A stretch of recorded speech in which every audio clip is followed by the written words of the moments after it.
Man, y'all know what it is, The Real Two Tap. And your man Marathon Manny. And this is another episode of The Real Podcast. And another episode of Prison Stories with Manny. And listen, we got a special guest in the house with us tonight, man. He go by Moonshine. It's like, nah, he go by Moon, man. One of real the OG right here. I'm a real OG for sure. Well, y'all hear his story, man, y'all gonna start crying, shed tears, whatever, man. But he had a hell of a story, man, for real. But look, man, before we start every interview, we always do a mental health check-in. How you feeling, brother? I feel great. I love to hear that, man. Great. I love to hear that, man. I love to hear that. Last playboy. Yeah, for sure. Two-Tech, how you feeling, bro? Man, like I said, I put my 2 feet in the ground every day as a win. So much I can't complain about, but ain't nobody gonna listen anyways, you know what I'm saying? So I'm blessed, though. Sure. How about you, Marathon? Talk to him. I'm blessed. Keeping my head down. I'm working. I love I that. got this vision. I'm trying to get to it. You gonna definitely do it, so Got shit to do. For sure. So, Moon, man, take us back to the beginning, man. Who are you and what do you stand for? Man, I'm from Uptown. Mm-hmm. You know, I'm from Hobart. I'm off Georgia Avenue. I stand for a lot of things. You know what I mean? But right now, the biggest stand, is to stand up to this unjust system that we keep being a victim of for, 400 or 500 years. That's what we standing on now. And look, you did 29 years, right? 29 years. So talk about growing up, going to prison, man. What led to that, man? Like, how was your household, man? You had mom and pops. How was that? I grew up. It was me and my brother, my grandmother, my mother, and I had a wonderful youth up until I was about 8 years old. And around that time is when crack hit. So all our parents, they got strung out on crack. And so that family mentality that we grew up under was instantly gone. Right? You don't understand why at that age. You don't know what you're going through, but you're not getting the Nikes like you used to, right? You eating school lunch and you used to get $1, but you ain't even getting a quarter now. You know what I mean? It's like money don't grow on trees. You start to get that story every time. So, I've done good in school, right? I got all A's, nothing, right? You got to be thankful for the food you have to eat at night, right? So, I'm in the 4th grade, and my brother come in the house one day. He flashed some money. I looked. I was like, 20, 50. Shit ain't real. Nah, it's fake. He thought he was faking. He said, man, I'm about to go to the movies, man. My man, my brother older than me. Yeah. His friends older than him. Yeah. They go, movies. Man, I want to go. He's like, nah, it's too late. Huh? He gave me $20. Oh, man. I couldn't sleep that night. I was looking at this $20 all night. I'm talking about the next morning, man, I bought so many now laters and cookies. I'm talking about, man, look, I had my whole crew, all the men, we went to school. Man, all of us probably got ass whoopers after school. You know what I mean? And so after that, I was curious, where you get this money from? So the next day, I said, man, give me some money. He gave me another $20. So mind you, I've been on $1 my whole life. Yeah. I still got some left for the 20 from yesterday. So you gave me 20 again today. I went to the store. I bought something for 50 cents. I got all ones. And I made my pocket fat. I put all my money in my pocket, right? Get the bankroll. Yeah, I'm ready to go get a girl now, right? So I'm in the 4th grade, right? I started to think if I save my little money, I can get some shoes. So I started counting my money. I'm like, I got $30. I need 60. And then I saw my brother serving people. I said, oh, what's that? He was like, man, mind your business. I want in. What's that, right? So You weren't having that. So back in the day, they used to sell the PCP, and it was in aluminum foil, right? They call them sacks, right? Sacks of both, right? Yep. And you got to keep it in the freezer, right? Or it'll go bad, it'll fall. So you got to keep it in the freezer. Me as a kid, now mind you, I'm in the 4th grade, and I'm hearing a sack of boat. I'm thinking of a sack. I'm not thinking I'm thinking of a sack. I'm a kid. So I go to, we had a deep freezer in my room, right? So me and my brother shared a room. My grandmother got a room, mother got a room, refrigerator in the kitchen. But in our room, we got the deep freezer. I look in there one day, I see the sacks of boat. Look like a bunch of French fries rolled up in aluminum foil. So I asked my grandmother, I said, hey, Grandma, why you got all them little French fries rolled up like that? But her expression showed me something was wrong. She said, where you see it at? And I said, in the freezer. She said, show it to me. So I tricked her and took her in the kitchen. I said, oh, it's gone. I went in and got it out the deep freezer. So my brother come home, he looking for it. He can't find it. So I'm like, what you looking for this? He told me, man, what you doing with that? Yeah, Mom looking for it. What's she looking for? I ain't know what it was. You ain't tell me, right? He started hitting me, man, you better shut up. Give me that. So what I started doing was, I seen he was getting to the people, I ain't know for how much. So when he go to sleep, I used to go in there and take a few of them out.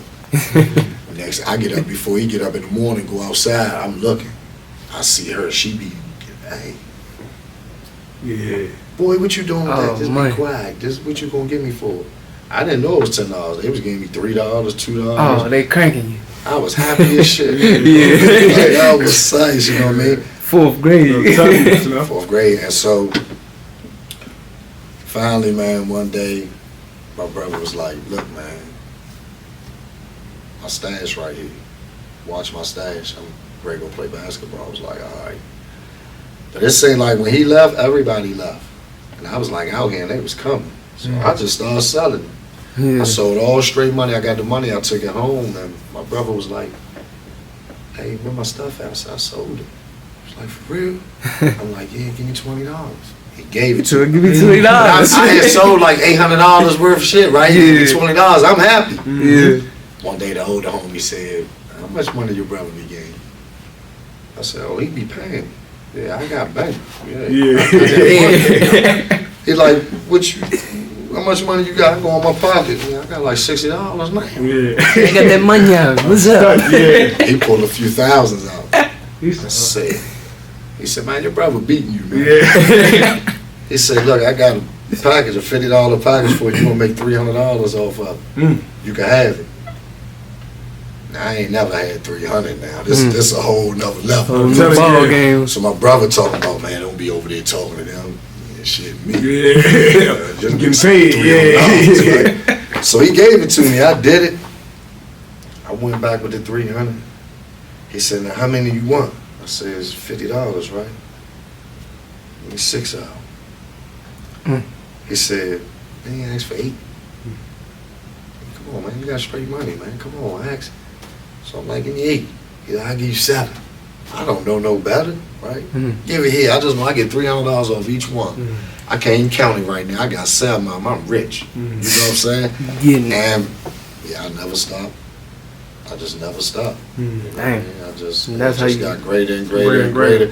Because, you know, over the years, you know who make money and who don't. Absolutely. You know who tell, who don't. Right. You know who or who not. You know what I mean? And, you know, over the years, with me being so much younger than everybody, you know, I stayed 10 toes down. I stayed official. No so question. people recognized it, and they started saying stuff to me like, it's going for 24, I get to you for 20.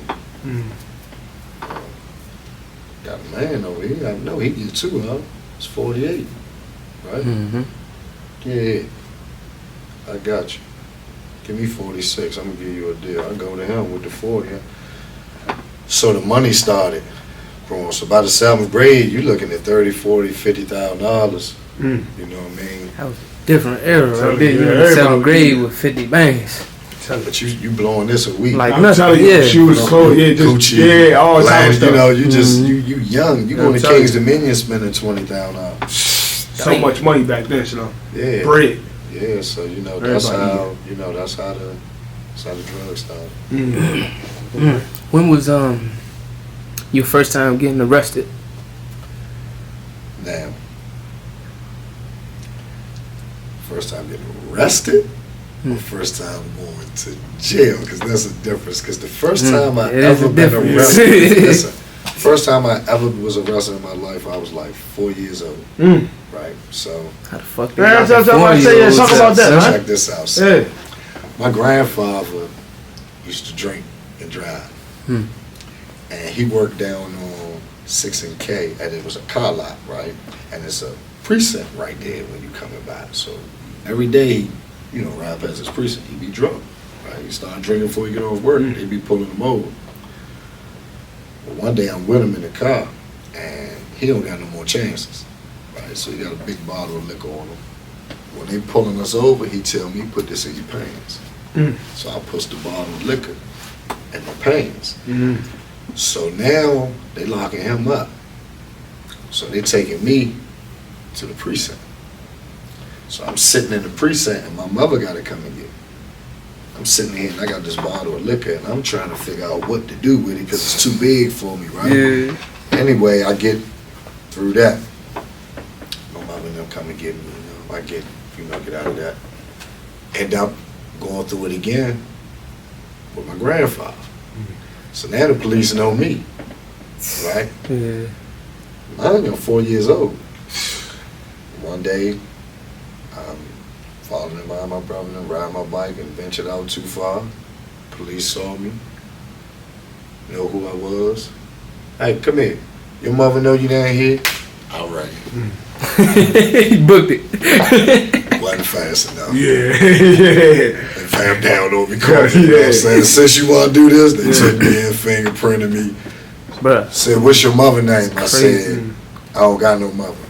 But what got us in, when I was in elementary, they used to kidnap kids. And so what they did was they started fingerprinting all of the kids and giving us an ID. Even though you don't have to carry the ID with you, your fingerprints in the system because they really fingerprint you. Right. You know what I mean? So I don't know no better. So they like, okay, you don't want to tell us your name? No. We know your grandfather's name. So well, I don't got nothing to do with that. So they trying to call my grandfather. He not answering no phone from the police. Like, the police, right? Man, next thing you know, I'm sitting in there and I hear my mother's voice. I'm like, oh shit, I hear my mother. Like, how that happen? And I hear them telling my mother, thank God for the fingerprint because we would have never known. When I'm in my mind, I'm saying that damn fingerprint, man. And I was young knowing that. And my mother came like, what you doing all the way down here? You getting picked up by the police? And I said, I got lost. Yeah.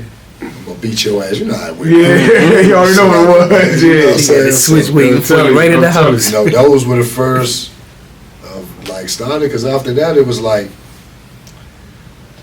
about 6 years old.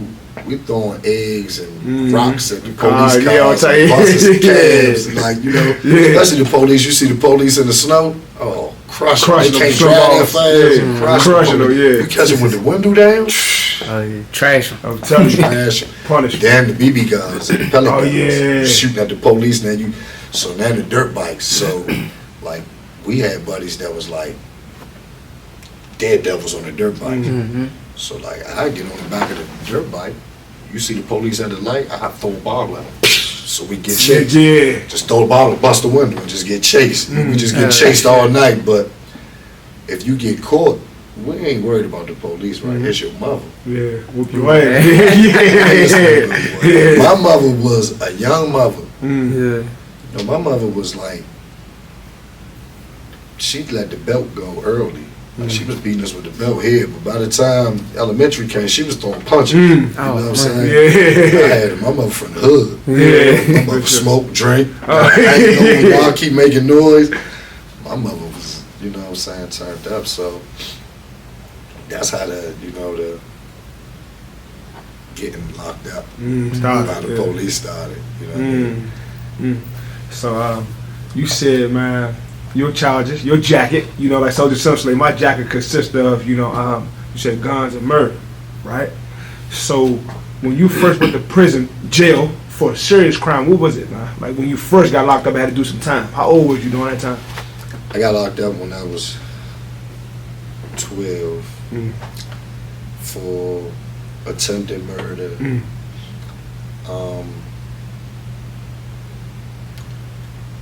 They ended up letting me out.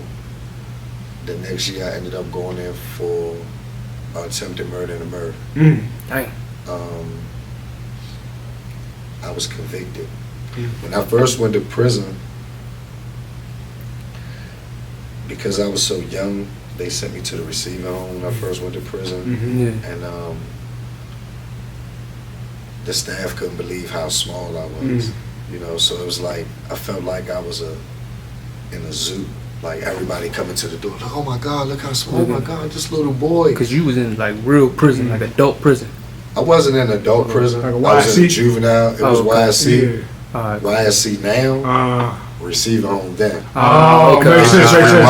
Right. New They just beginnings. remodeled. That's Oak Hill, right? Oak Hill. They just moved it over here, right? Yeah. Cool. But it was one called Cedar Knoll too. Yeah, I heard about that. So you go to receiving home, Yeah. you 9, 10, 11 years old in there, and you go to Cedar Knoll for like drug dealing. And I was always going to jail for murders, attempted murders, guns, and violence. So I was always going to extreme levels, right? And when I get into these prisons at 12, these guys at 18. He got a beard, lifting weights, he pressing 225, weight 105. You know what I mean? And it's like, fuck. How did that make you feel though? Did it have some type of fear inside your heart? Like being real, it's the real podcast, but how did that make you feel though? I think that I was too scared to be afraid. Dang. I ain't never heard of that before. That's a hell of a choice. Yeah. It's like you ain't got no when choice I to first be went in afraid. there at that You can't be age, scared. Yeah. and I didn't have no homies and nothing. All I could do was rep the hood. Animal And I mode. think about the guys around me that, when I was coming up, right, DC was fighting. Right? Yeah, definitely. Every neighborhood had somebody can fight. Yeah. You know what I mean? Like, some neighborhoods had somebody could fight better. Yeah. But with us being young, we had the big homies that, like, I might be outside playing football. They come here, Moon, come here, fuck him up. Yeah. For what? Yeah. Whoop his ass. Whoop his ass. You already And gotta like, do it, "Huh, I'ma yeah. give you a You gotta fight. And they give you some money Because afterwards. Yeah. you want to hang out with the big homies. Yeah. You don't want the big homies to shun you. So big homie like, won't go to the store for me. What you want, big homie? It's the big homie. He gonna give me $40, $50. Whoop his ass. You want me to bust him in his head? I kill his ass for you. Fuck his ass. So, you know what I mean? It's like Real tough. you going into this prison and you know about jail stories. Come on, bro. But you in here now. And you see guys bigger than you. You don't know them. They mugging. You know how DC is. Yeah. Some of them don't scare you. You know what I mean? Yeah. You see the dude mug you like, man, his chest out here. He's standing. And you like, oh man. Yeah. Motherfucker don't come at me, slip. But big homie in my ear, you better not be scared. Fuck them up. My mother in my ear, you better pick up something and bust them in their head. They too damn big. Other homie in my ear, just keep swinging, man. Just don't stop swinging. So in my mind, ain't nobody done that to me yet. Ain't no question. I'm worked up. I'm waiting. You know what I mean? So I think that I didn't have a chance to be scared. I was already so scared. I'm going to probably see all these big dudes. It's like, oh shit, I'm taking off on somebody first. You know what I mean? And so you start building your heart up. Because you don't got no big homie now. Ain't no such thing as a big homie now. But now you become your own brand. Yeah. That's Moon. That's Mike. That's Jawbreaker. That go, oh, he a bitch. That nigga's a hoe. Fuck him. For me, it was always like, I always wanted to be the good dude, right? the loyal dude, the real dude, the solid dude, right? It wasn't about the money. It was more about being unscratched, right? Like, okay, I'm in jail, right? I'm in here with Wayne Perry. I'm in here with Sean Branch. I'm in here with Kevin Gray. I'm in here with all these notorious murderers they telling you, and all of these dudes have millions of dollars. I'm sitting in this motherfucker, I ain't never had $1 million. And I'm so much younger than these guys. And these guys got groupies, they celebrities. Right? Yeah. And they got guys around them that's trying to impress them. Yeah. Right? So because I don't have no groupies and celebrities, I guess I'm target number one. Yeah. Right? Yeah. So we in a, juvenile prison, and knives and shit in here, and he tried me. I got the mop ringer. Beat blood out his ass, and you know what I mean? I was taking scissors and shit chasing him, you know what I'm saying? Like, for real. And so before it was all said and done, they was calling to the streets saying, hey, tell your man calm down, he tripping. He think everybody against him. Yeah, I do, because y'all kept trying me. Little red motherfucker coming in, little pretty boy, right? When I was in jail, guys had pictures out magazines on their walls. I had the real deal. We had Picture Man Mike and all these picture dudes in the city, Mr. G. Back in the day, you go to go, all these picture dudes make these big, you got big homies in they late 40s, 50s, whatever. They got pictures in the house. They took it Kings Dominion or Wild World. Picture Man went with him. He went with everybody in the city. Give him $200-300, he gone It's with like you. the same thing now. Same thing now. You see what I'm saying? You see what I'm saying? So while I was there, my man sent me pictures of his new bands. He had the new 90Z. He had the new BM. This bitch from Hackett Jamal. This bitch from over. So I got all these big boy pictures on my wall. My account on swole. I'm getting visitors every weekend. And it creates a lot of jealousy. Definitely. So People envy shit like that. So now people telling me, because now I'm getting into a lot. Right, I'm fighting. I'm getting beat up. I'm fighting. I'm getting beat up. I'm fighting.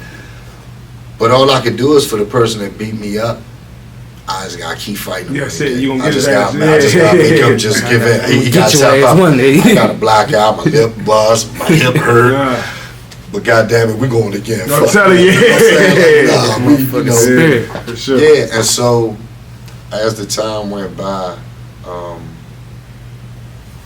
people started to notice, like, you got some heart. Shorty ain't going for it. Ain't no sucker. Yeah. So I'm out the way, laid back, and you would hear certain dudes like, man, what's up with him? And you would hear people say, man, you better leave him alone. He ready to start tripping. And so, from the juvenile prisons to the adult prisons, you see the same people.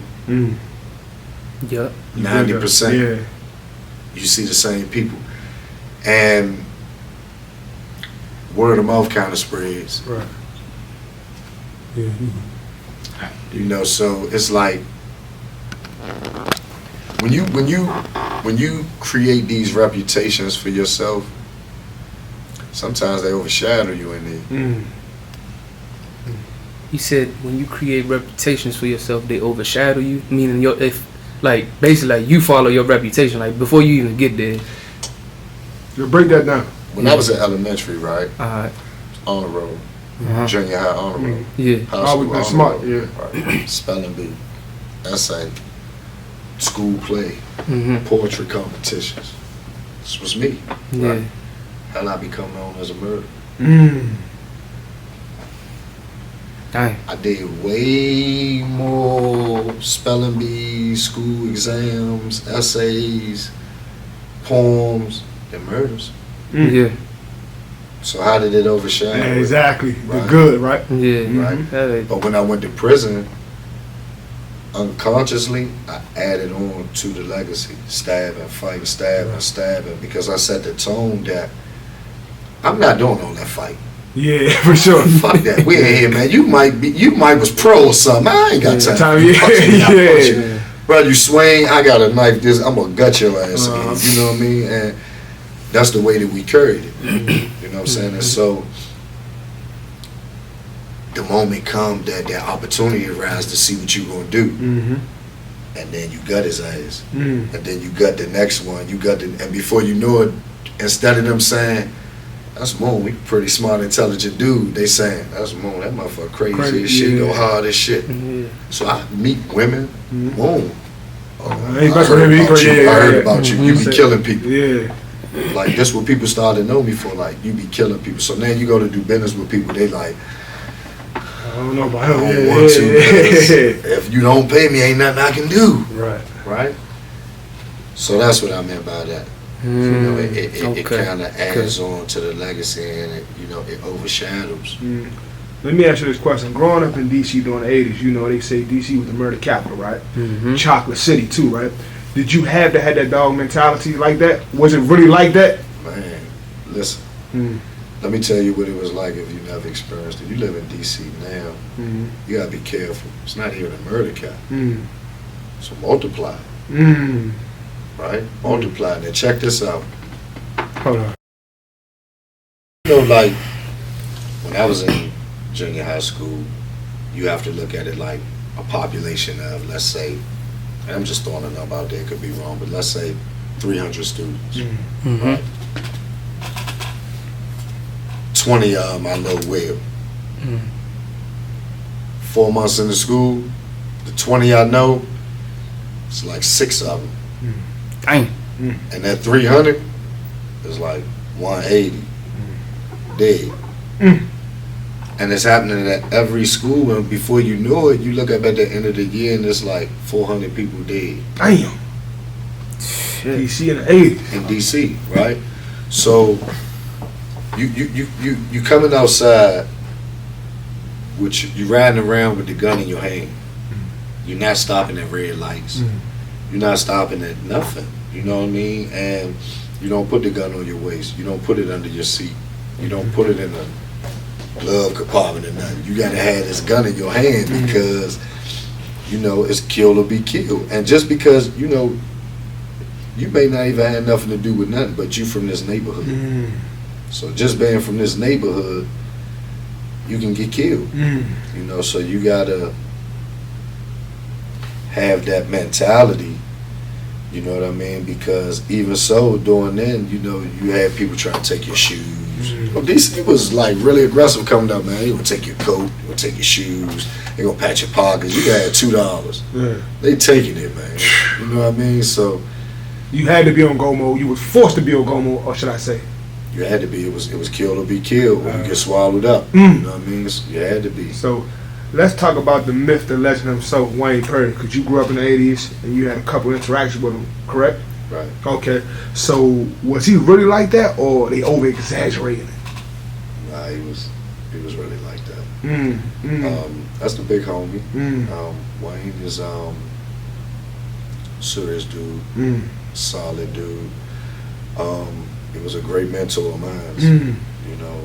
I learned a lot of stuff from Wayne. So of course people gonna make a story more than what it was, but at the end of the day, Wayne was about that life, nobody can take that from him.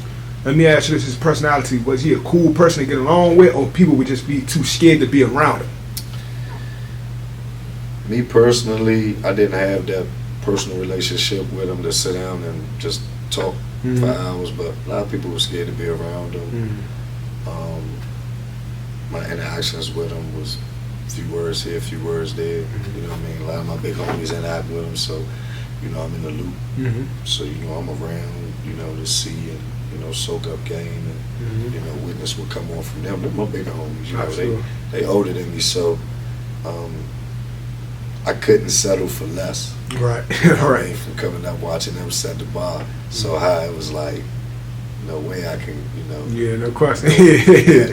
No question. So you did 29 years at one time, right? One time. So how old were you and what year was this, man? What was you allegedly accused of, if you could talk about it? I was convicted of murder when I was 19, and I got out when I was 48.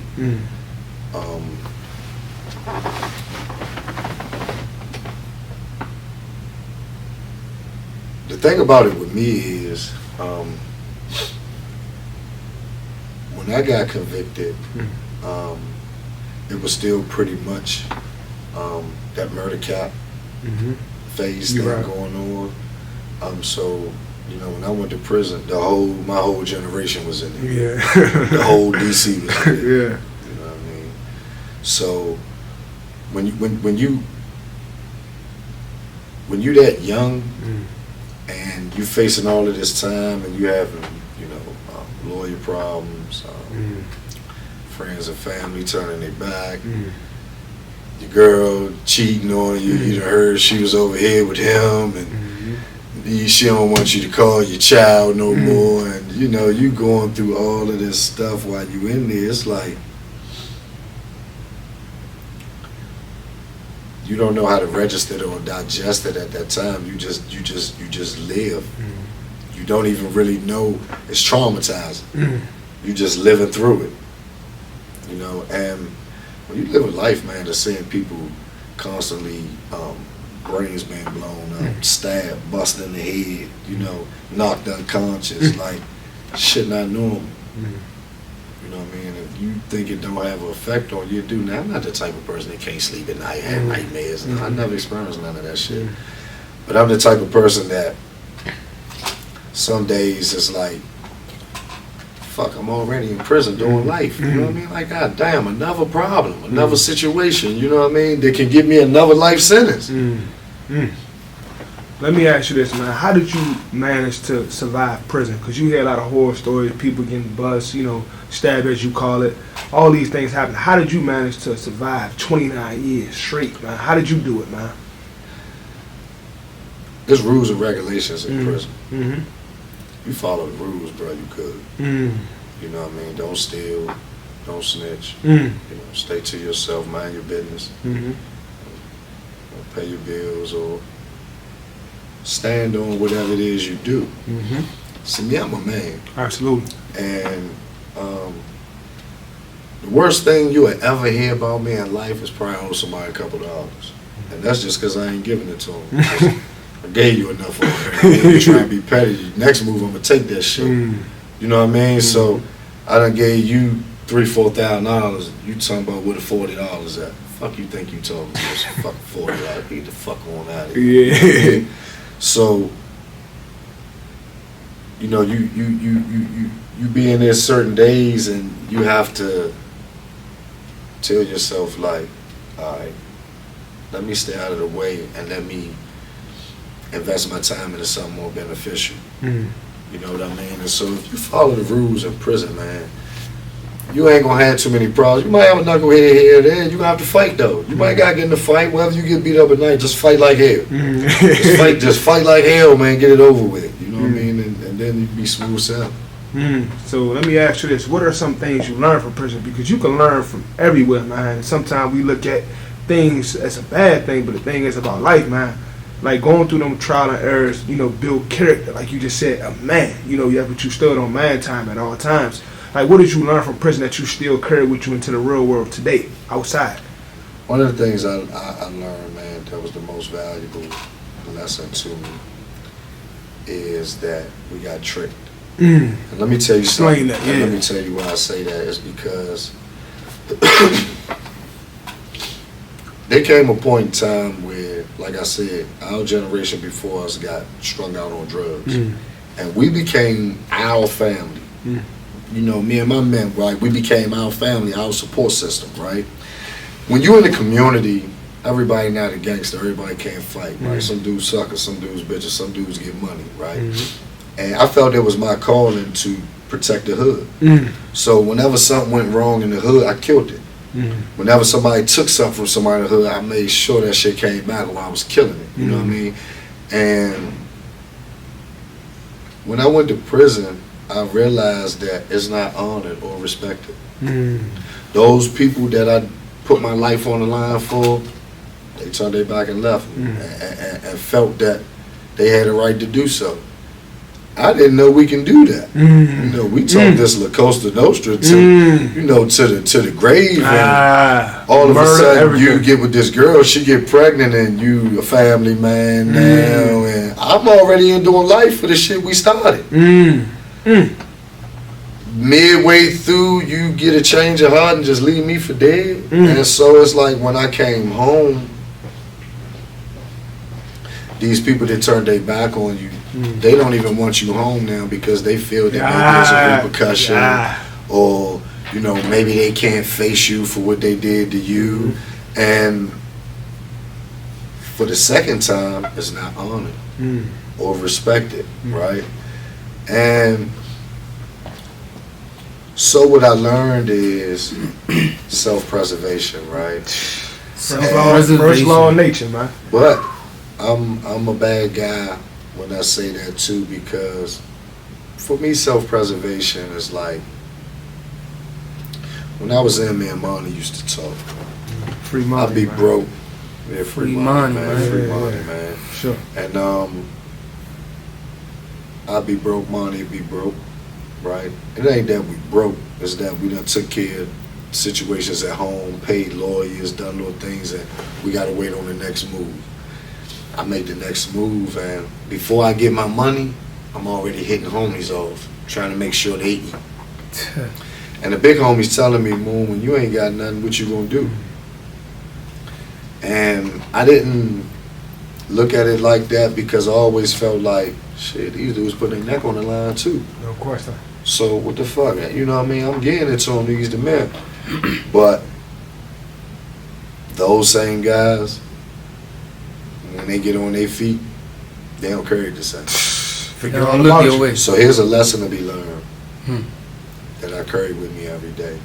And it's a twofold to it. When you take a bitch ass nigga and treat him like a man and make him equal to you, in the end he gonna treat you like a bitch. Dang. If you take a whore ass nigga and treat him like a man and make him equal to you, in the end he gonna treat you like a whore. You know what I mean? I had guys that I killed for, I'm in the hole. We go to the store tomorrow, man. Send me some money. I'm with my girl right now, man. I ain't gonna be able to do it till tomorrow. But then I call the guy. Hey, where your brother at? Hey, man, look, call your brother for me. Tell him I'm in the hole, man. Tell him send me some money by tomorrow. And this guy that I'm talking to said, shit, I'll send you some money, man. Give me your information. I'll do that right now, bro. Make sure you go to the store. I ain't never done shit for this dude in my life. Be the ones that fuck with you the most. Right? Facts. But this bitch ass nigga right here that I got with me, that I keep standing up for and taking up for, you know what I mean? So now in my mind I want to do something to him, but who am I mad at? Him or me? So can I learn a lesson to move forward? You know what I mean? Yes. It hurt like hell. You carry it with you, right? You overlook Fuck it. yeah. You don't talk about it. That shit don't go away. Mm. You know what I mean? You see certain people, you be looking at them like, I should smack that shit right now. You know what I mean? But, you know, if you really him and you who you supposed to be, then, you know, fuck him. I'm telling you. The universe gonna bring you what you I'm telling you. Yeah. what you deserve, and Hey, real being thorough, being standing up, all that. It pays off. It just don't pay off in the way that we expect, right? Let me go ahead, my bad. Sorry. Go ahead, man. Let me ask you, what's your take on karma, man? Do you believe in karma? Fuck yeah. I'm gonna tell you something about karma. I'm gonna give you a story about karma. I learned this at a young age. I got two dudes with me. We want to move. Thinking it's $500,000 up in here. All right, we'll go out Maryland. I'm in a Chevette, a stick shift Chevette. Damn, stick shift. I don't even know how to drive a stick that thing. Right? I'm talking about I'm out here fucking up. So anyway, we go up in the house and we get the money. I got bags of money. We come out, we get in the car. Police get on us. Dang. I get over Southeast, I'm running. I done burnt the clutch out on this motherfucker. So I don't know nothing about this bitch won't go fast. All I know, we got to get out and run. He and Prey probably been in one gear the whole time. I'm telling them, go, go, go, go, right? They jump out. Whole time, my mind on crud. I park the car, right? I know a little bitch live over here. They don't. They got to get back uptown. I'm over Southeast. right now, every man for themselves run, right? Mm-hmm. I parks the car, gets out, and goes in the little bitch house, right? But what I did on purpose was I left the doors on the car open. Make it sound like everybody ran out. Yeah. So the police vamps down on the car. So the car gonna be on the news or whatever. I'm gonna tell them that the police took the money. I'm gonna keep all the money, right? Yeah. Now I'm in this bitch house. I gotta catch a cab. Oh. So if I catch a cab, everybody gonna be outside. They gonna see me when I pull up. Yeah. I'm ready to catch a cab up here, get the car, come back to the bitch house, get the money, and I'm gone. Man. God damn. I gets in the cab, goes uptown.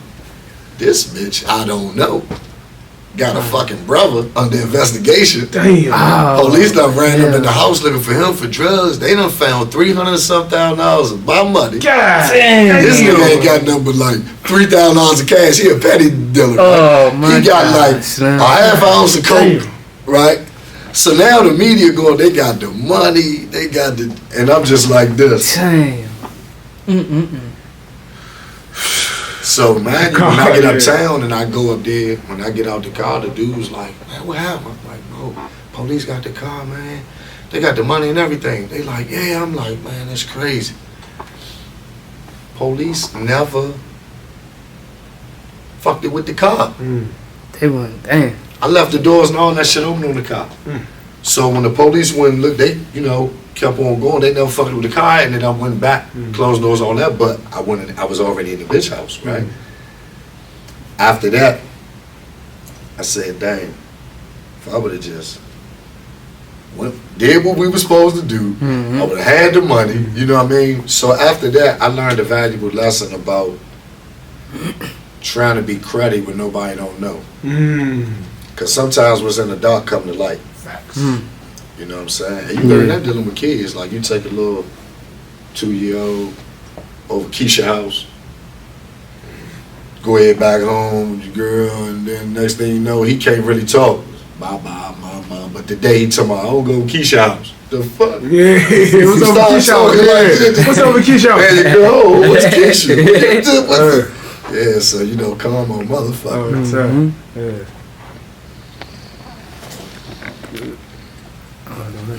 Yeah.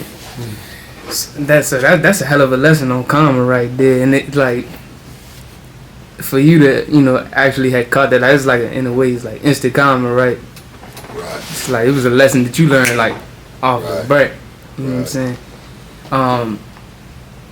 Did it change the way that you moved after? Yeah, because I felt like that's why it happened. Mm. I felt because I was being cruddy. That's what happened. Because if I wasn't being cruddy, it wouldn't happen, right? Mm-hmm. So it was like, if I wouldn't have never been cruddy, we would have got away. We all got away. Me trying to be cruddy got the money caught up. You know what I'm saying? So after that, I said, fuck that cruddy shit, man. Like, I ain't got time for it. Started? Yeah. Did we talk about you want to talk about Lawton and shit? Yeah, we talked about all that. we knocked it out real quick. Cool. For sure. Talking Wayne and all that shit. Yeah. So, everything.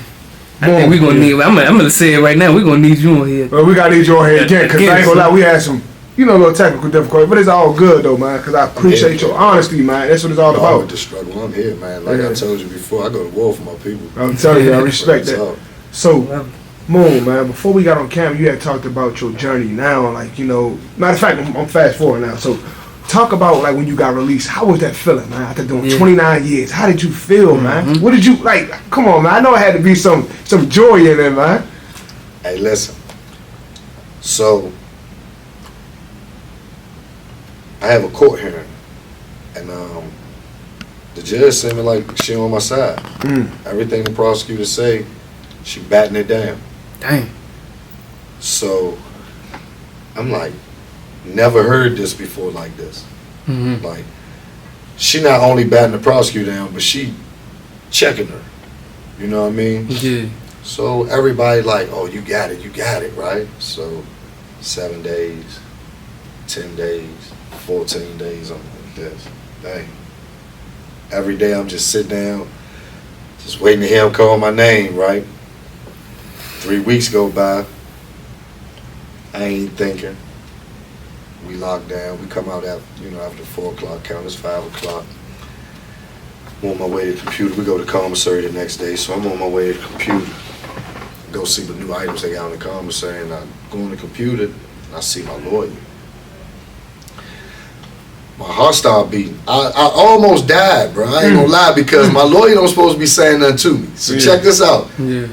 I had a hearing. If I'm getting released, the police gonna call me, tell me pack out. Yeah. My lawyer not gonna be called. Yeah. Only way my lawyer gonna say something to me is if they denied it. Okay. So when I go and I see my lawyer, I did like this. Damn. Not now, right? And when I look back down, it's like I saw congratulations. And I look back up at the ceiling real quick. And I'm like, dang. And I'm literally standing here looking at the ceiling looking stupid as shit. Because if I look back down and this ain't say congratulations, I'm not able to throw this motherfucker computer. Right? I look back down and say, congratulations, she ordered your release today. And I won't have the paperwork until the morning. You get released in the morning.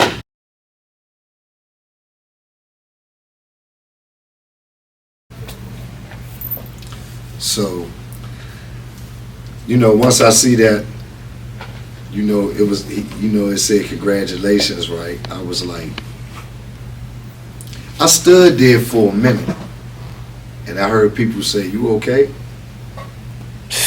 And I walked over by myself, and I sat down in the chair, and I sat there, and I said, Process. "Damn, I leave tomorrow." Dang. Right? I'm sitting here. And after about 10 minutes, I said, dang, I went back to the computer. I gotta look at this again. And I went back and I looked at it, and it was like, then I see my girl like, baby, we did it. Right? And I see my lawyer reading his again, and I'm like, so I'm the type of person that I don't talk to the police. Right? I'm always high doing something, so I don't want the police around me. I don't deal with the police. Yeah. So they open the doors at 6 o'clock in the morning. But our counselors and stuff come in at like 5:30, 5:15. Counselor coming in 5:30, I'm banging on the door. CO. He turned around, who that? Man, it's me. He looked, and y'all be out in about 30 minutes. Nah, hell no. Come here, that's important, man. He looked. I said, man, come here, man. He said, something gotta be wrong. He walked up there. He said, what's going on? I said, I'm released. I'm supposed to be here no more, man. Go up there and check. I'm released. I'm supposed to be out of here. He said, records get here at 8 o'clock. I don't give a fuck about no records. What you talking about? If something happened to me, I'm sue your ass, right? That shit ain't work. He went there. He was like, all right. That shit ain't work. So he go in there, so 7 o'clock come. Sitting here. I hear the phone ring. They called. Go on the back, sign a little shit. So I go on the back, sign the paper. Dude say, oh man, this the wrong paper, I'll be back. It's 11 o'clock. Hey, minute feel I'm like standing here like this, and people keep saying, what's up, you leaving? He like, man, come on, man. 12 o'clock come. He say, hey, come here. I walk over there, what's up? No, I'm just fucking with you, go pack your shit. On time, shit. Man, I'm ready. Look at this door, you know what I mean? So, when I got out, I'm walking to the car, and one of the staff is taking me to the bus station. I'm walking to the car, he like, we're going in this truck right driving here. You? Right. Yeah, he like, we're going in this truck right here. So I get to the truck, and I don't know, I open the door. So I'm looking at the truck like, he like right here on the side. So I'm like, all right, open the door. So I get in, he like, you can adjust the seat. I don't, already I'm mad, man, fuck this dumbass car, I don't know how to do this shit, man. So, you know, I get to the bus station and my girl don't know I'm out. She know that they waiting, but when they telling me come on, I ain't go to no phone. So I'm at the bus station, I see a white boy. I said, hey, come here.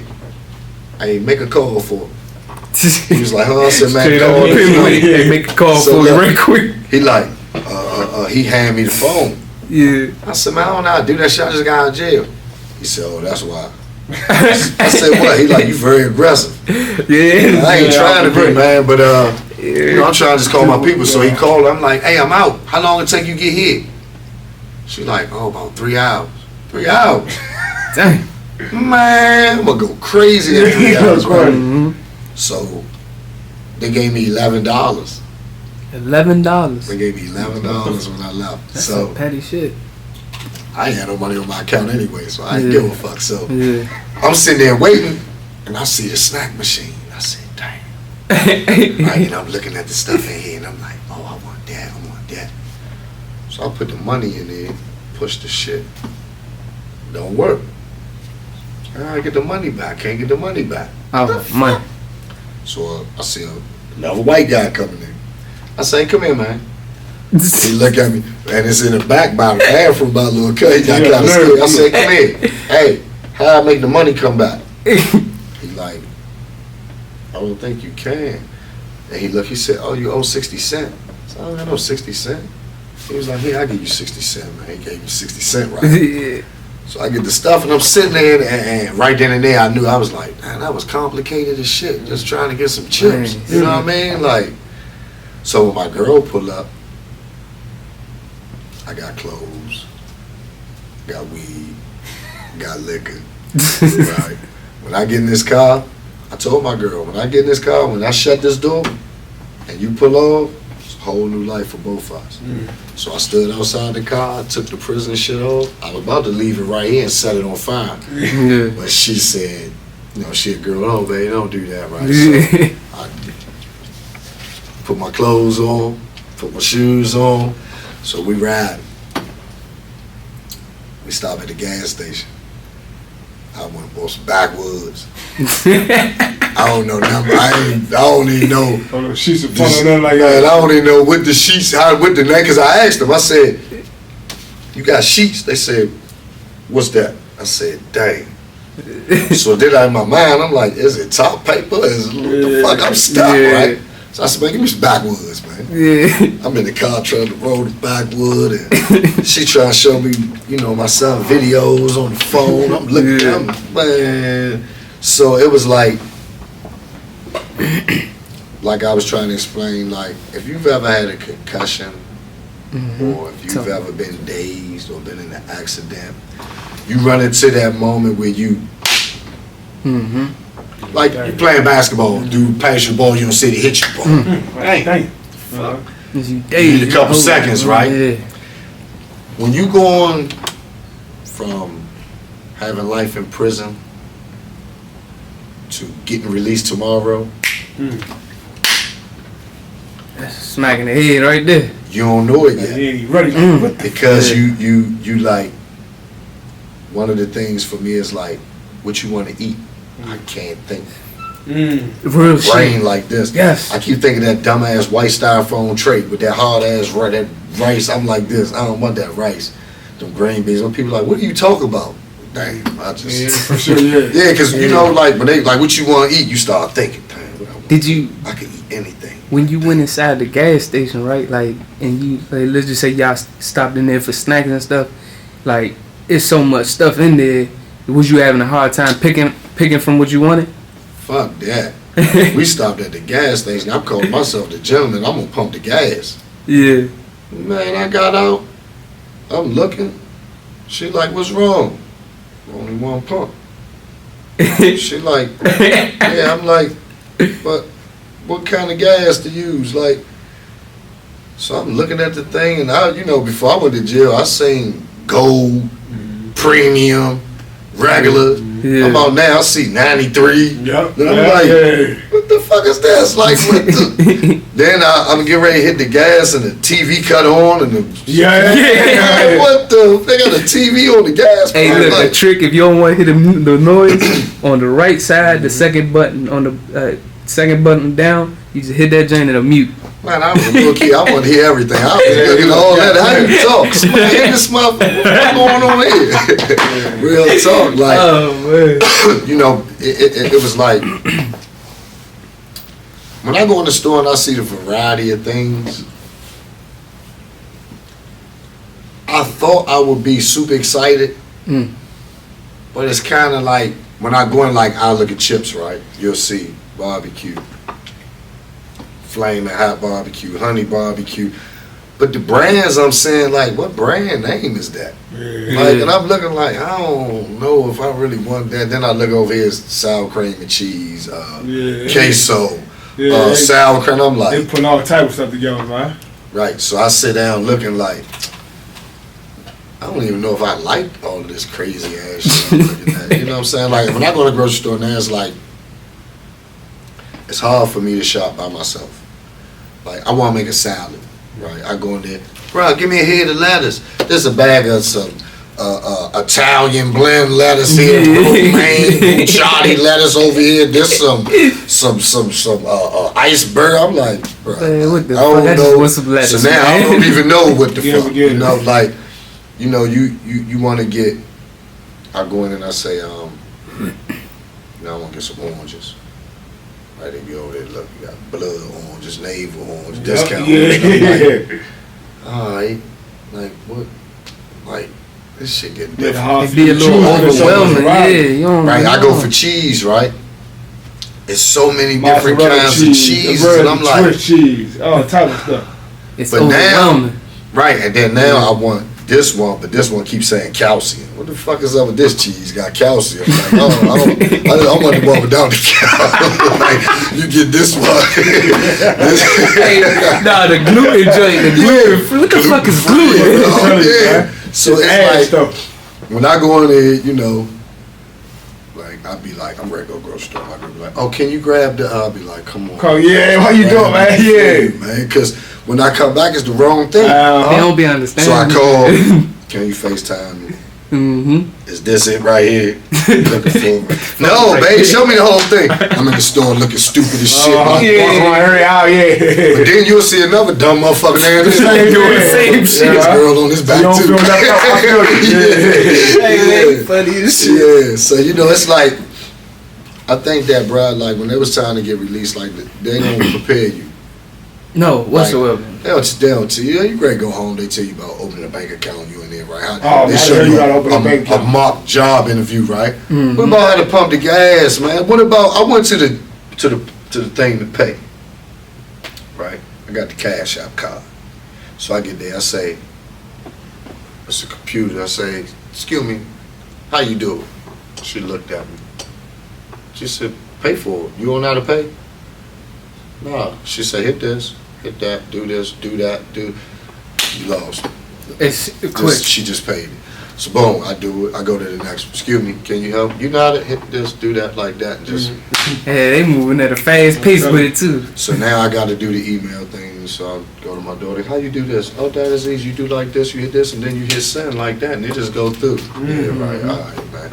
So now I feel stupid as shit. I'm mad, I'm frustrated, I'm irritated, I'm trying to read it. I'm not understanding what it's saying, so I'm going for a job interview and they telling me, okay, get a letter of recommendation from your last supervisor, you know, send it to us. I get the letter. They telling me, take a picture of it, send it on email. I take a picture. Oh, man. Now what I gotta do? Well, you're gonna want to download it first and then, man, come on. Download it into a PDF file and like, so we don't know these things at all. Bro. and if you don't have people out here to help you, right, it's really, really hard. No. I got people helping me and I'm frustrated. They standing there doing it for me and I'm over here like this. Damn, Yeah, bro. And they like, have you tried applying for health insurance? That shit, I don't. Health insurance, bro. You know what I'm saying? Every month is something with paying my car note. Yeah. You need a promissory note. What the fuck is that? What I need that for? It was a week late. I paid you the fucking money. What? I ain't never been a month late. I've been a week late. I get paid this week. I didn't get paid last week. Yeah. Can you write the note promising you gonna pay next Thursday? All the type of stuff you gotta go through, man. Yeah, so it's like they didn't prepare us for it, and so one of the things that I was blessed to do when I was in prison was read a lot and keep up with what's going on in the world. So even though I know what it is, I haven't seen it yet. So when I come home and I see it, oh, I know what that is. That worked like this, right? Yeah, oh, okay. And like you just gotta do it to learn it. Yeah, you gotta do it to learn it, right? So I wasn't too far. So some guys was in jail and had nobody to call. I couldn't keep enough minutes. Wow. You know what I mean? I was running out of minutes in 2 weeks. I got to buy somebody's phone. Mm. You know what I mean? Because I still got a bunch of people to call to, you know, take care of stuff. So look, now that you released, man, you've been home 13 months, man. Like, 13. what are some things you still deal with, like some challenges, man, that you're working on and that you're going to continue to work on? It's a two-part question, too. Mm-hmm. Like, what's the goal for Moon, man? Like, what is something you trying to really do? Like, you got that burning desire to do, man? I got a burning desire to shut that system down. Talk about that. You know, I asked my judge. I had a hearing. Like I got to have a hearing every 6 months. I'm on 5-year supervised release. Mm-hmm. I'm trying to get a couple of organizations off the ground.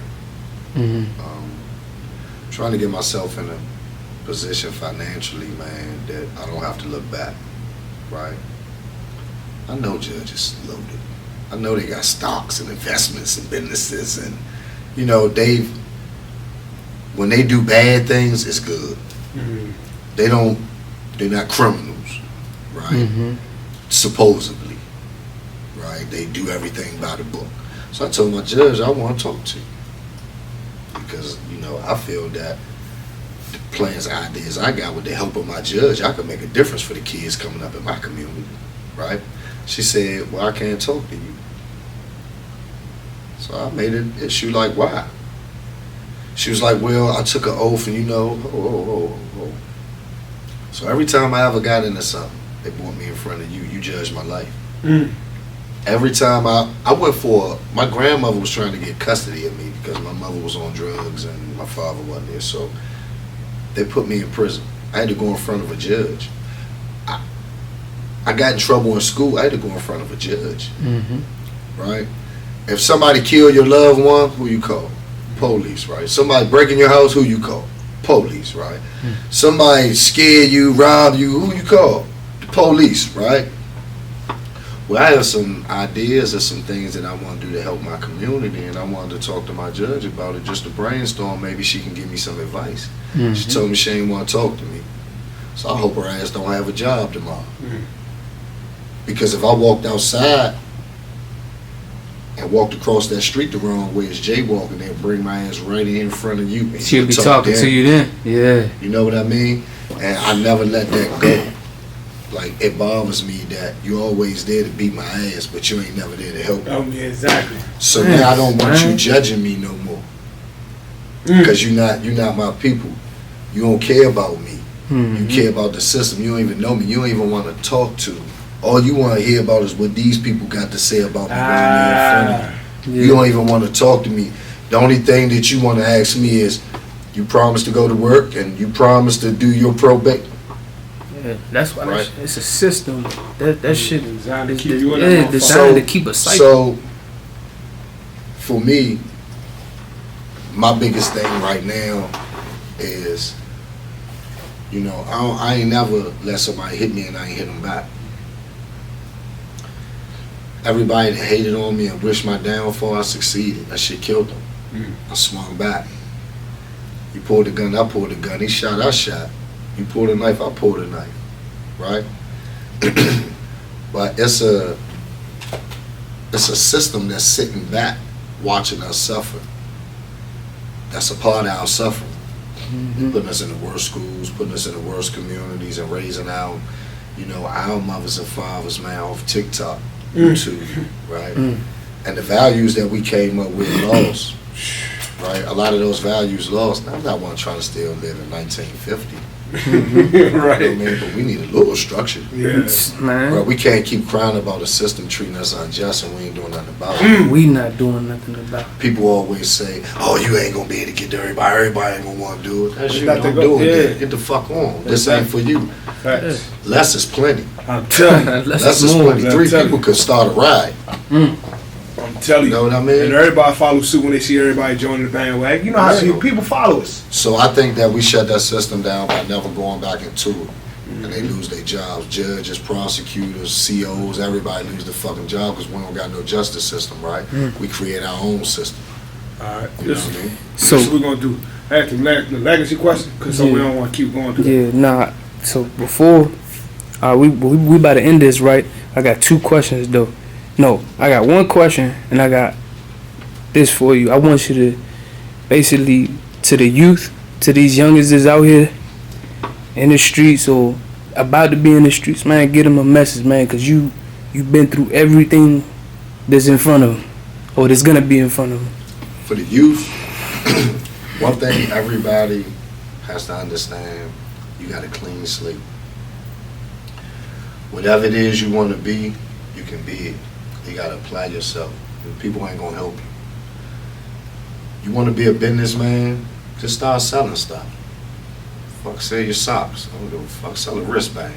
You know, just start selling stuff. People know you in the retail, you in the, you know, whatever it is you're selling. So you want to be an artist, believe in it, right? Push yourself. If you trying to rap and you got 100 songs out waiting for somebody to discover you, might be enough 15, 20 years with that one. Learn the business, man, and go after it. This system, all white people not racist, right? I got some white people, man, that's very loving and kind-hearted, man, and they give you the shirt off their back. But overall, man, we fighting a racist system, man, of the good old boys. Don't become a part of that. You know, make sure you know that that's the enemy. These are the ones that want to put you in jail to make money off you. The 13th Amendment of the Constitution is to abolish slavery unless you are committed of a crime. What they do is they put you in that revolving door. They lock you up for the dumbest thing, disorderly conduct. You gotta go to court. You're in the system. Yeah. Right. Once you get in that system, they start making money off you. Right. Don't get pimped. All of us got pimped going through that shit. Like they put us in there and, you know, we killed each other in there and they sat back and got paid. A lot of good men dead that ain't here. Over the TV, over a mop bucket, over a bet, over feeling disrespected or violated, full of anger, full of rage, dealing with mental health issues. Growing up, do not allow anybody to crowd your space. Anything that upsets you and hurts you, get away from it. If you're not on the field, you're not real. There you go. Bam!